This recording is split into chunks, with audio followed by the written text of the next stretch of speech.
What life lessons prepared you most for your role as the first female to be promoted to head of programming at networks Showtime and Lifetime? Paramount for me was the support of two great men who worked together through many incarnations as heads. One was above the other at Showtime, and then Cable Health Network, and then Lifetime. They worked for the parent company, Viacom, but they were my immediate boss. Both of them were, even though it was not a direct report to both. And they were so supportive. They did not see gender difference. They just saw that I could do and believed in me that I could do the job. And that was huge.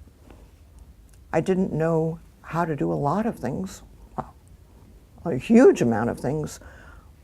Partly it was style. I've always been my own person, but I didn't know to what degree that would work against me. They were fine. They let it go. One time, one of these two gentlemen said to me in an email he wrote back, he said, "Could you make your email less florid and more to the point?" I didn't know that's how you do email, and that's how you communicate in a business context. Boom, boom, boom. I was writing little essays infused with poetry, kind of. They were so supportive, and that was just the greatest, that they took a chance.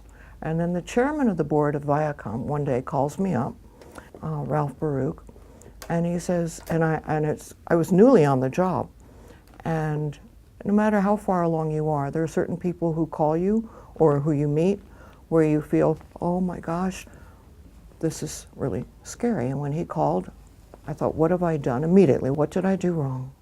And he introduces himself on the phone, and he says to me, I'd like to give you an assignment.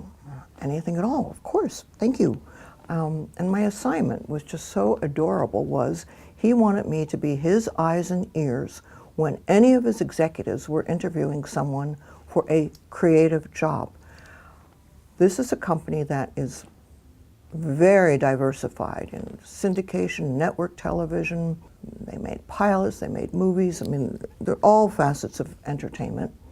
And they had not had any success in selling their original programming. Their success was in selling programming that existed.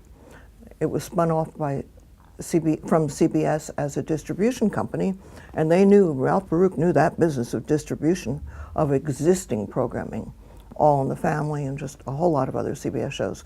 But they weren't able to identify good ideas to develop and to invest in, and they didn't find the right people.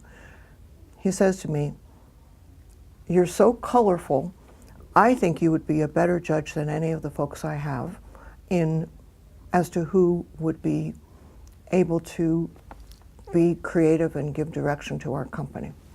Who would have known that being colorful would work for me? And Right. It's worked both for me and against me in life.